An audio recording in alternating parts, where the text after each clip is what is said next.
You know that feeling when you're watching a disaster unfold in slow motion? When you've already written the eulogy for something that's still technically alive? That's exactly how I felt watching our CTO, Nathan Brooks, wave away my security proposal like it was junk mail. The irony wasn't lost on me that Nathan had hired me specifically because of my reputation for paranoia. "We need someone who thinks like a hacker," he'd said during my interview 3 years ago, leaning back in his ergonomic chair with the confidence of someone who'd never actually dealt with a real security incident. He'd been impressed by my background, 8 years at a defense contractor, 2 years at a major bank, and a collection of security certifications that read like alphabet soup. "We're growing fast, and we need someone who can keep us secure while we scale," he'd promised. Now that same paranoia had become inconvenient baggage, a reminder of uncomfortable truths he'd rather ignore. "My name is Emilia Jakes, and I'm the senior security analyst at Dilson Tech, or was, depending on how you look at it. Picture a typical Silicon Valley startup: exposed brick walls, kombucha on tap, and a dangerous cocktail of venture capital and hubris. The kind of place where 20-somethings in Supreme hoodies make decisions about enterprise security based on what they read in TechCrunch between yoga sessions. I'd been there 3 years, long enough to watch the company grow from scrappy underdog to bloated unicorn, and long enough to see the security infrastructure crumble under the weight of rapid expansion. When I started, we had 30 employees and a single server rack humming in a converted storage closet. Now we had 300 employees across 4 offices, a hybrid cloud infrastructure that resembled a plate of spaghetti, and a tech stack held together by duct tape and wishful thinking. The proposal I'd submitted wasn't revolutionary. Multi-factor authentication for all systems, network segmentation, endpoint detection, and response tools, basic stuff that any security professional worth their salt would recognize as essential. I'd spent 6 weeks preparing it, complete with risk assessments, cost-benefit analyses, and implementation timelines. The document was 67 pages of careful research and strategic planning, distilled into executive-friendly summaries and color-coded priority matrices. The research had been exhaustive. I'd analyzed attack patterns from similar companies, studied emerging threat vectors, and calculated risk probabilities based on our current infrastructure. I'd even created visual mock-ups showing how the new security architecture would integrate with our existing systems. The proposal included detailed budget breakdowns, vendor comparisons, and phased implementation schedules designed to minimize business disruption. I'd anticipated every possible objection and prepared data-driven responses. But apparently, I was speaking a foreign language to Nathan, who'd made his career in product development and treated security like an annoying speed bump on the highway to IPO glory. His background was in mobile gaming, the kind of environment where the biggest security concern is keeping cheaters from duplicating virtual coins. He'd been promoted to CTO during the Series B funding round, largely because he'd been there since the beginning and had memorized the venture capitalist handbook. "Emilia, this is overkill," he'd said, barely glancing at my meticulously prepared presentation. His corner office reeked of overpriced coffee and misplaced confidence. Behind him, his wall displayed framed patents from his gaming days, innovations in microtransaction optimization that had made him rich and apparently convinced him he understood all technology. "We've got firewalls, antivirus, the works. We'll be fine." I'd felt something crystallize in my chest, not anger, exactly, but a kind of crystalline clarity. This wasn't ignorance, it was willful blindness. I'd documented every vulnerability, quantified every risk, even translated the technical jargon into business impact terms. I'd shown him charts comparing our security posture to industry standards, highlighted recent breaches at similar companies, and calculated the potential financial impact of different attack scenarios. But Nathan had already made up his mind before I'd walked through his door. The thing about security is that it's invisible until it isn't. For 3 years, I'd been the person making sure the lights stayed on, the data stayed safe, and the lawyers stayed away. I'd thwarted 17 attempted breaches, patched countless vulnerabilities, and maintained a perfect record of 0 incidents. But perfect records, I was learning, make you forgettable rather than valuable. In the weeks following Nathan's rejection, I watched our systems with the vigilance of a lifeguard at a beach where everyone's forgotten how to swim. Our customer database was growing exponentially, personal information, financial data, health records, all sitting behind defenses that were adequate 3 years ago but laughably insufficient now. The growth had been spectacular, the kind of hockey stick trajectory that makes venture capitalists weak in the knees. We'd gone from processing 10,000 transactions per month to 10 million. I tried different approaches. I sent Nathan articles about recent breaches in our industry, the healthcare startup that lost patient records, the fintech company that had credit card data stolen, the SaaS provider that watched their source code get auctioned on the dark web. I forwarded him emails from our cyber insurance company recommending enhanced security measures. I even casually mentioned during our weekly security briefings that our current setup was like leaving your front door unlocked in a neighborhood where everyone's getting robbed. His response was always the same, a patronizing smile and some variation of "let's not get paranoid, Emilia. We're not that important." Not that important. The phrase echoed in my head as I watched our server logs fill with increasingly sophisticated probing attempts. We were hosting data for 3 million users, including several Fortune 500 companies, but according to Nathan, we weren't that important. The probing attempts were getting more sophisticated by the week. What started as automated vulnerability scans had evolved into targeted reconnaissance. Someone was mapping our network topology, identifying our software versions, cataloging our security controls. I started keeping a detailed log of these attempts, documenting patterns and escalation. The attacks were becoming more coordinated, more patient, more professional. I recognized the signatures of advanced persistent threat groups, the kind of adversaries that governments and major corporations worried about. They weren't random opportunists, they were skilled professionals with specific objectives and unlimited patience. Our development team wasn't helping matters.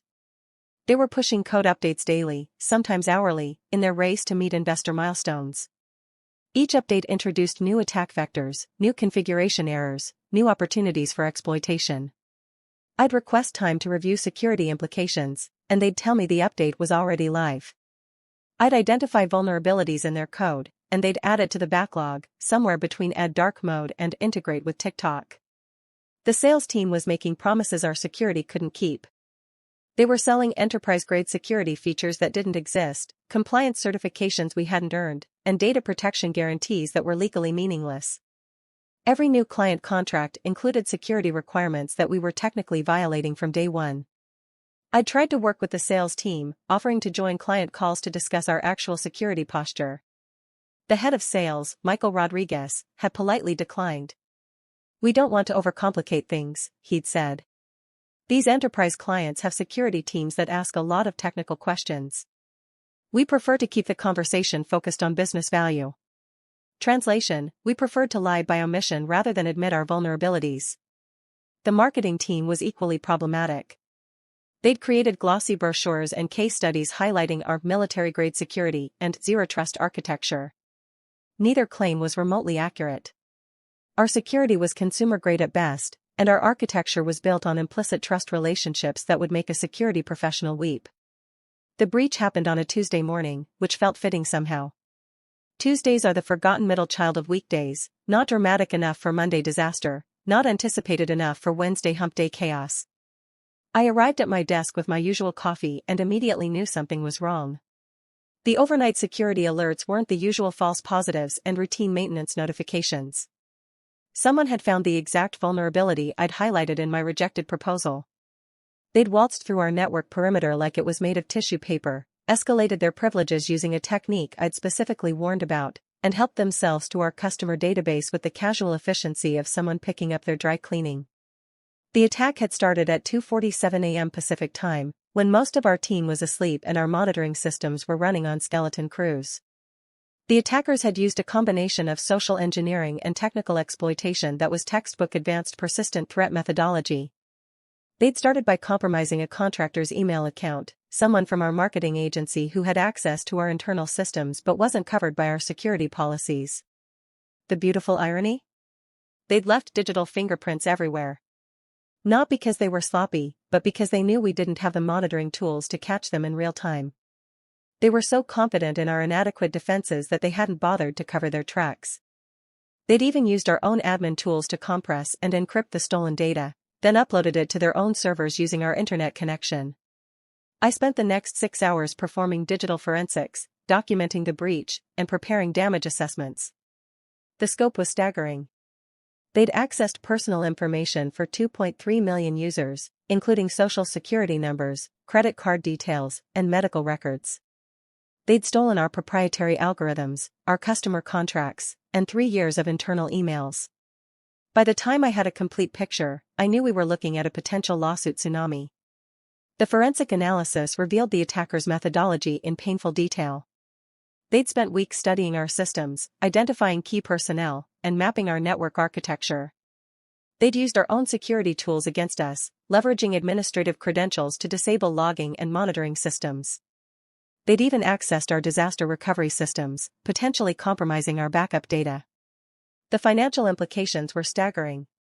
Based on recent breach costs in our industry, we were looking at an average of $180 per compromised record. With 2.3 million records stolen, that put our immediate exposure at over $400 million. Add in regulatory fines, legal fees, and business disruption costs, and we were facing potential losses that could bankrupt the company. Personal information for 2.3 million users, including social security numbers, credit card details, and medical records. The kind of breach that transforms companies into cautionary tales. Nathan's entrance into my office that afternoon was less dramatic entrance and more natural disaster. He burst through my door like a man-shaped hurricane, his face cycling through several shades of red I didn't know existed in nature. Behind him trailed our CEO, Jennifer Hamilton, looking like she'd aged 10 years in the past 6 hours. "Why didn't you stop this?" he demanded, as if I possessed some magical ability to prevent breaches while simultaneously being denied the tools to do so. I looked up from my incident report, feeling remarkably calm. The chaos of the past 6 hours had crystallized into something almost zen-like. "I did try to stop it. You rejected my proposal."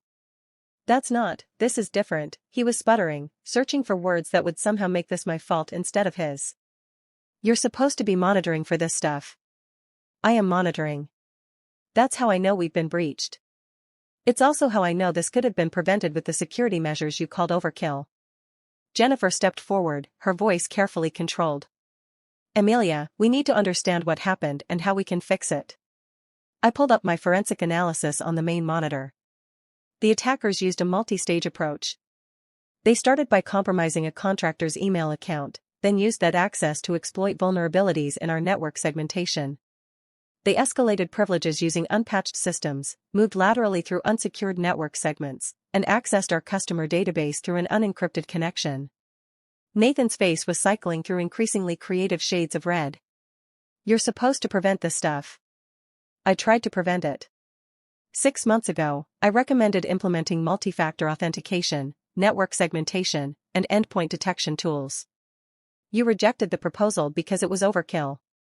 I clicked through my slides, showing the direct correlation between the attack vectors and my rejected recommendations. The silence that followed was pregnant with implications. Nathan's face went through several more color changes before settling on a sickly pale green. I could practically see the calculations running behind his eyes: legal fees, regulatory fines, congressional hearings, the death of his IPO dreams. "Fix it," he said finally, his voice barely above a whisper. "I can't fix it. It's already done. But I can help manage the response, assuming you're finally ready to listen to my recommendations." The aftermath was a masterclass in crisis management failures. News of the breach leaked before our official notifications went out, complete with speculation about the company's future and screenshots of our customer data being sold on underground forums. Social media exploded with angry customers, concerned employees, and opportunistic competitors highlighting their superior security practices. The leak had come from an unexpected source, one of our own investors, who'd apparently shared details with his network before realizing the information was confidential. Within hours, tech blogs were running stories about our massive security failure and incompetent leadership. The company's stock price, which had been trading at $47 per share in pre-IPO markets, plummeted to $12 overnight. Our customer service team was overwhelmed with calls from panicked users demanding answers we couldn't provide. The legal team was fielding inquiries from reporters, regulators, and attorneys representing affected customers. The HR department was dealing with employee concerns about job security and reputation damage. The entire company was in crisis mode, but we had no crisis management plan because Nathan had considered that unnecessary overhead. The aftermath unfolded exactly as I'd predicted. Regulatory investigations, class action lawsuits, congressional subpoenas. Nathan resigned 2 weeks later, though the company spun it as him pursuing other opportunities. The real story emerged through leaked internal emails and disgruntled employee interviews. Nathan had been asked to resign after the board discovered he'd ignored security recommendations for months. The IPO was postponed indefinitely. Our Series C funding round collapsed when investors discovered the full scope of the breach. 3 of our largest enterprise clients terminated their contracts, citing security concerns and regulatory compliance issues. Our cyber insurance company paid out the maximum claim amount, which covered roughly 30% of our actual losses. The regulatory fines were staggering. The SEC fined us $15 million for failing to disclose material cybersecurity risks. The FTC fined us $25 million for inadequate data protection practices. The state of California fined us $8 million under their consumer privacy law. Individual state attorneys general filed additional suits, and the class action lawsuits were consolidated into a single case seeking $500 million in damages. I stayed long enough to implement the security overhaul that should have happened months earlier. The new CTO, Benjamin Torres, a seasoned executive with actual security experience, gave me carte blanche to build the infrastructure I'd been advocating for all along. The budget was unlimited, the timeline aggressive, and the mandate clear: make sure this never happens again. It was satisfying work, like being a doctor who finally gets to perform surgery instead of just diagnosing terminal illnesses. We implemented zero-trust architecture, deployed advanced threat detection systems, and established a security operations center that monitored our systems 24/7. We hired additional security staff, contracted with external threat intelligence providers, and established formal incident response procedures. But satisfaction has its limits. I prevented future breaches, but I couldn't undo the damage to millions of users who'd trusted us with their data. I couldn't restore the company's reputation or resurrect the startup dreams that had died in those 6 hours of digital carnage. 3 months later, I accepted a position as chief security officer at a smaller firm. During my final week at Dilson Tech, I cleaned out my desk and found the original copy of my rejected proposal. I considered framing it, but that felt petty. Instead, I left it on Nathan's empty desk with a post-it note: for next time. I tell this story not because I want sympathy or vindication, but because it illustrates something important about organizational dynamics and human nature. Security isn't just about technology, it's about listening to people who understand risks better than you do, even when their expertise makes you uncomfortable. The next time someone in your organization raises concerns about something outside your area of expertise, remember Nathan Brooks. Remember that "it'll be fine" isn't a strategy, it's wishful thinking dressed up as leadership. And remember that the cost of prevention is always lower than the cost of recovery. Trust me on this one. I've seen both sides of that equation, and the math never lies.